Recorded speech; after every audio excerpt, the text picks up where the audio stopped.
Sayang raw ang aking pinag-aralan. Nag-aral pa ako ng Master of Arts in Education, major in Administration and Supervision. Nagturo ako sa Macau. Isinama ko ang aking asawa, ang aking pamilya, ay nakapasyal doon ng ilang beses, nakakuha pa ng Fortuner pero nahatak. At ngayon ay nagtsatsaga ako na pagandahin ng aming bakuran at ang aking trabaho ay malayo sa aking pinag-aralan. Marami ang nagsasabi sa akin, sayang ka, sinayang mo ang iyong pinag-aralan. At ngayon, ikaw ay naghihirap, ikaw ay nagtitiis sa ganyang buhay. Nakakaawa ka, Noriel. Sayang, iniwan mo ang malaki mong sweldo sa Macau. Sinayang mo talaga. Sayang ka. Sayang ang buhay mo. Kawawa naman ang pamilya mo. Pero hindi nila alam. Lahat ng ito ay talagang pinili ko. Ako ang nagdesisyon na ito. Sapagkat nakita ko, nung malaki ang sweldo ko, hindi ganap ang kaligayahan ng buhay ko. At sa aking pag-reflect ay nabasa ko ito, lasting change begins with you. Choose to begin a life-enhancing journey to excellence of life. Kaya nga po, sinikap ko na gumawa ng mga bagay na tuluyang magbago sa buhay ko.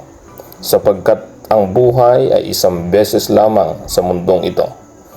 Kaya nga po, nag-resign ako sa Macau upang gawin ang magpapasaya sa akin. Sapagkat ako'y naniniwala, ang tunay na mayaman at tunay na masayang buhay ay hindi na susukat sa ano at ilan ang ari-arian mo. Sapagkat maraming mayaman financially, pero sila'y mahihirap sa ibang aspeto ng buhay.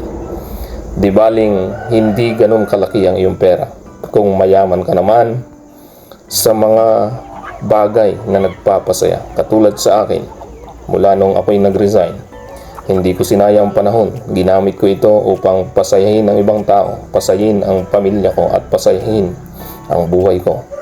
Kaya nga, isa sa paraan ko ay humanap ng mga hanap buhay na magpapasaya sa akin. Nag-aalaga ako ng manok. At ngayon ay nag-aalaga ako ng mga hayop at ganoon din po ng mga gulay at prutas dito sa aming bakuran. Sinisikap ko na sa pamamagitan ng aking pagpaplano ay tuluyang mapaganda at maging kaiga-igaya sa paningin ng aming bakuran. Marami pa itong pagdadaanan.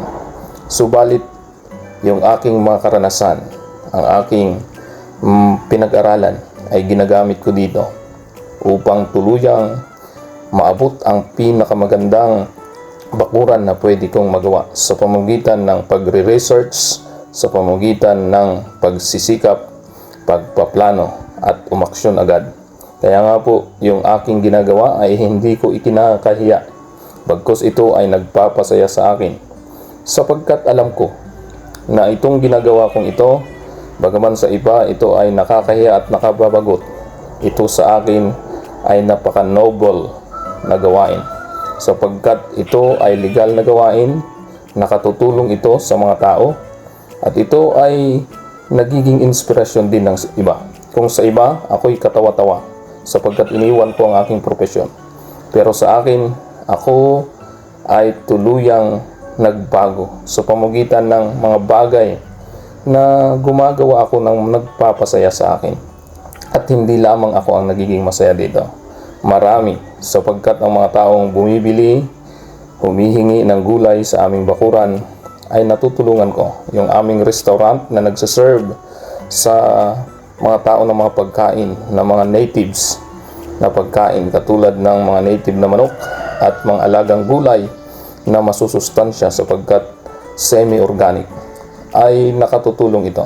Bagaman hindi ganun kalaki ang kinikita ko sa ngayon, pero alam ko, ako ay papunta sa direksyon na nagbago ang buhay, na mayroong life-changing na hindi lamang sa aking para sa aking sarili, kundi para rin sa iba.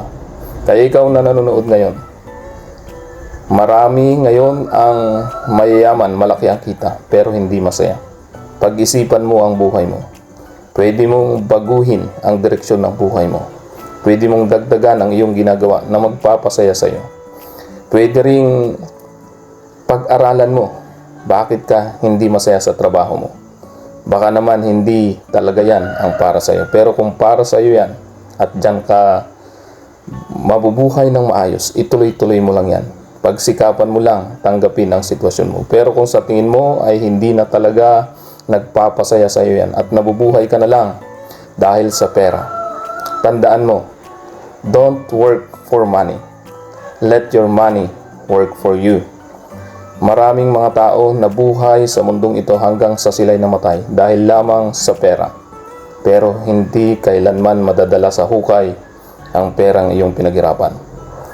Ito ang tandaan mo, ang buhay na masaya ay yung nabubuhay ka na mayroon kang sapat na pagkain. Pagkatapos nabibili mo ang gusto mong bilhin, nagagawa mo ang gusto mong gawin, nakakatulong ka sa iba. Sapagkat ang tunay na kaligayahan ay makikita lamang sa paglilingkod sa iyong kapwa, hindi sa paramihan ng pera. Dahil sa paliligo ay sila ay magsasako ng tayo ng kambing. Doon kayo, doon. Dito kasi manipis pa dito. Bakit pwede na rin. Do, pero mas maganda doon. Yan, bago sila maligo ay magsasako muna ang mga anak ni Joseph. Dalawa lang naman eh. Salit-salitan na lang kayo sa pala. Salit-salitan na lang kayo. Kung gawin nyo lang ay ganito, oh. Ganito. Para kahit wala ng pagkahawak, oh. Nakadilim tayo, Boris. Baka mas mauna pa akong gagawin sa inyong apat dyan, ha? Oh. Saglit-saglit lang, oh. Matuto tayo sa mga bata na kahit sila ay walang masyadong pera, pero yung kaligayahan ay mapapanaag mo sa kanila. Kahit sila ay nagtatrabaho, ini-enjoy nila ito. Pagkatapos nilang magsako ng tayo ng kambing ay sila ay naligo. At tunay na naging inspirasyon ko sila na sa buhay sa mundong ito, hindi kailangan ng malaki ang pera para maging masaya. Ang kailangan mo lang ay tanggapin ang sitwasyon mo, i-enjoy mo kung ano man ang sitwasyon mo ngayon. At pagkatapos noon, pag-aralan mo rin kung paano mo mapapaunlad pa ang iyong buhay. Katulad ng aking ginagarden sa likod ngayon, ay nagsimula rin sa ganito ito, mga okra na ito. Pero tingnan naman po ninyo ngayon, napakarami na po ng bunga. Isang puno pa lang ay mayroon na tayong 3 na ma-harvest. Amin na tayong malalaking bunga na pwedeng i-harvest. At ganyan po ang buhay ng tao. Kinakailangan lang nating magtiyaga dahil sa tamang panahon tayo ay aani nito.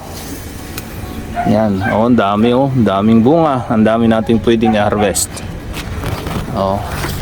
Sarap lang sa pakiramdam pag marami kang tanim at marami ang bunga dahil ito ay iyong inalagaan, nilagyan ng maraming pataba. Mataba ang lupa at ganoon din malalaki ang mga dahon at malalaki rin ang mga bunga. Ang mga patulan natin ay malalaki na ang bunga. Halos pwede na tayong mag-harvest. Bukas ay pwede na ito sapagkat malalaki na po. Ayan. Ang ganda na pong tingnan. Sunod-sunod ang bunga nito. At talagang kapaki-pakinabang ang ilang puno nating itinanim. Ngayon ay sunod-sunod na ang bunga.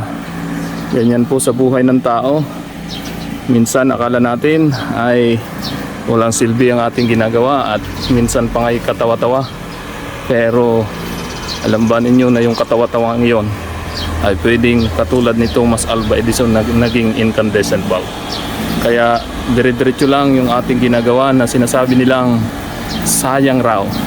Pero darating ang panahon, yung sayang raw na panahong ginugol mo dito ay magiging kapaki-pakinabang.